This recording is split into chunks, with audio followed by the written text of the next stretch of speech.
आरंभ में परमेश्वर ने संपूर्ण सृष्टि की रचना की। उन्होंने आकाश, पृथ्वी और उसमें जो कुछ है उसे रचा। जब हम देखते हैं कि परमेश्वर ने क्या क्या रचा है, तो हम आश्चर्यचकित रह जाते हैं। जो कुछ परमेश्वर ने रचा वो सब अच्छा था। हर वस्तु उनकी महानता, भलाई और सामर्थ्य को प्रकट करती है। परमेश्वर ने विभिन्न प्रकार के पेड़ पौधे, जंतु और पशु पक्षी बनाए। तब उन्होंने मिट्टी लेकर पहले मनुष्य को बनाया और उसके नथुनों में जीवन फूंका। पहला मनुष्य आदम कहलाया। तब परमेश्वर ने आदम की पसली निकाली और उससे स्त्री को आदम की पत्नी और साथी होने के लिए रचा। उसे हव्वा नाम दिया गया। परमेश्वर ने अपने स्वरूप में स्त्री और पुरुष रचा, इसलिए वह उनके साथ मिलजुल कर रहने का आनंद उठाते। वो बगीचे में आनंद से उनकी उपस्थिति में रहते थे, जो परमेश्वर ने उनके लिए रचा था। बगीचे को अदन की वाटिका कहा गया। वहां कोई पीड़ा या मृत्यु नहीं थी। परमेश्वर ने आदम से कहा, तुम हर एक पेड़ का फल खा सकते हो, केवल एक को छोड़कर। अगर उसका फल खाओगे तो तुम निश्चय ही मर जाओगे। परंतु एक दिन शैतान, जो दुष्ट आत्माओं का प्रधान है, उसने हव्वा को परीक्षा में डालने की कोशिश की। उसने फल तोड़ा और कुछ खाया और उसने अपने पति को भी खिलाया। उसी क्षण परमेश्वर के साथ उनका संबंध टूट गया, क्योंकि परमेश्वर पवित्र हैं और उनकी आज्ञा तोड़ने वाले उनकी उपस्थिति में नहीं रह सकते। परमेश्वर ने आदम और हव्वा को अदन की वाटिका से बाहर कर दिया। उन्होंने परमेश्वर की आज्ञा को नहीं माना, इसलिए उन्हें लज्जित होना पड़ा। उसके परिणाम स्वरूप आदम, हव्वा और उनका सारा वंश दुख और मृत्यु के भागीदार हुए। लेकिन परमेश्वर बहुत दयालु हैं। उन्होंने मनुष्य से प्रेम करना नहीं छोड़ा। उन्होंने मनुष्य को फिर से अपनी संगति में लाने का रास्ता पहले से ही तैयार कर लिया था। पवित्र शास्त्र में परमेश्वर ने अपनी इस योजना को प्रकट किया, जिसके द्वारा वे मनुष्य को उस दंड से जिसके वे लायक हैं बचाएंगे और उनके पाप और लज्जा को दूर करके अपनी संगति में वापस लाएंगे। भविष्यवक्ता अब्राहम पर उन्होंने अपनी इस योजना का एक भाग प्रकट किया। अब्राहम ने परमेश्वर पर विश्वास किया और उनका आदर किया। परमेश्वर ने उसे आशीष देने की प्रतिज्ञा की और कहा कि उसके द्वारा वो सब राष्ट्रों के लोगों को आशीष देंगे।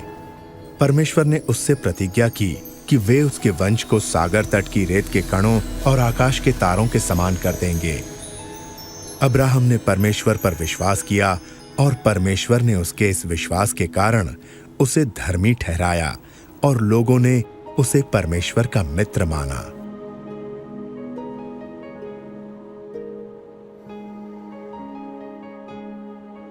एक दिन परमेश्वर ने अब्राहम की परीक्षा ली कि वो उन पर विश्वास करता है या नहीं और उनकी आज्ञाओं को मानता है या नहीं।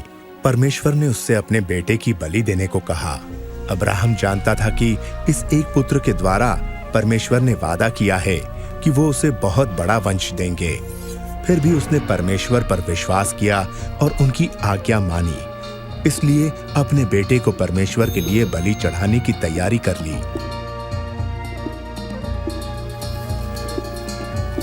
अब्राहम ने अपना खंजर उठाया, लेकिन तभी परमेश्वर ने कहा, अब्राहम, बालक को नुकसान ना पहुंचा। मैं जानता हूं तू मेरा भय मानता है और मेरी आज्ञाओं को मानने के लिए तैयार है। तब अब्राहम ने अपने पास एक मेंढा देखा जो अपने सींग से झाड़ियों में फंसा हुआ था। अब्राहम ने उस मेंढे को लिया जो परमेश्वर ने दिया था और परमेश्वर के लिए उसे अपने पुत्र के बदले बलि चढ़ाया। जब परमेश्वर ने अब्राहम के बेटे की जगह मेंढा उपलब्ध कराया, उन्होंने लोगों के लिए अपने महान प्रेम को प्रकट किया। उनका प्रेम उस अच्छे पिता के प्रेम जैसा है जो अपने पुत्र से प्रेम रखते हैं। इस घटना के द्वारा परमेश्वर ने ये प्रकट किया कि वे मनुष्यों के बदले एक बलि उपलब्ध कराएंगे। बहुत समय पहले परमेश्वर ने भविष्यवक्ताओं पर यह प्रकट किया कि वे एक पाप रहित व्यक्ति को आदम के वंशजों के बदले मरने के लिए भेजेंगे और उनके पाप और लज्जा को दूर करेंगे। एक महान बलिदान के द्वारा वे उनके लिए, जो उन पर विश्वास करेंगे, एक मार्ग तैयार करेंगे कि वे परमेश्वर के साथ हमेशा के लिए मेल मिलाप से रह सकें। भविष्यवक्ताओं ने इस व्यक्ति को मसीह कहा। उन्होंने कहा कि परमेश्वर मसीह को अपने लोगों को बचाने के लिए भेजेंगे और वे उनके राजा होंगे और परमेश्वर के नाम से हमेशा उन पर राज्य करेंगे।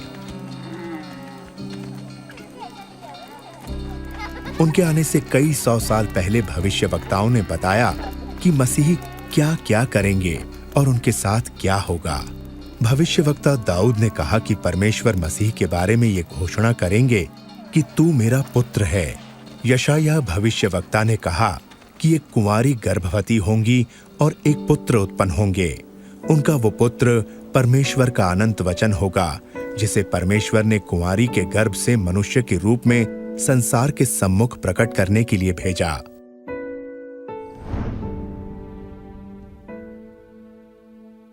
भविष्यवक्ताओं ने यह भी लिखा कि मसीह का जन्म बैतलहम में होगा। उन्होंने भविष्यवाणी की कि वो यरूशलेम में उनके राजा के रूप में प्रवेश करेंगे। उन्होंने ये भी लिखा कि 30 चांदी के टुकड़ों के बदले उनका एक नजदीकी मित्र उन्हें धोखा देगा। भविष्यवक्ताओं ने कहा कि मसीह अपने जीवन का बलिदान करेंगे, लेकिन परमेश्वर तीसरे दिन उन्हें मृतकों से जीवित कर देंगे। भविष्यवक्ताओं ने मसीह को मनुष्य का पुत्र कहा और बताया कि वे दोबारा आएंगे बादलों पर और परमेश्वर की उपस्थिति में प्रवेश करेंगे और परमेश्वर उन्हें सब लोगों और राष्ट्रों के ऊपर हमेशा के लिए अधिकार देंगे।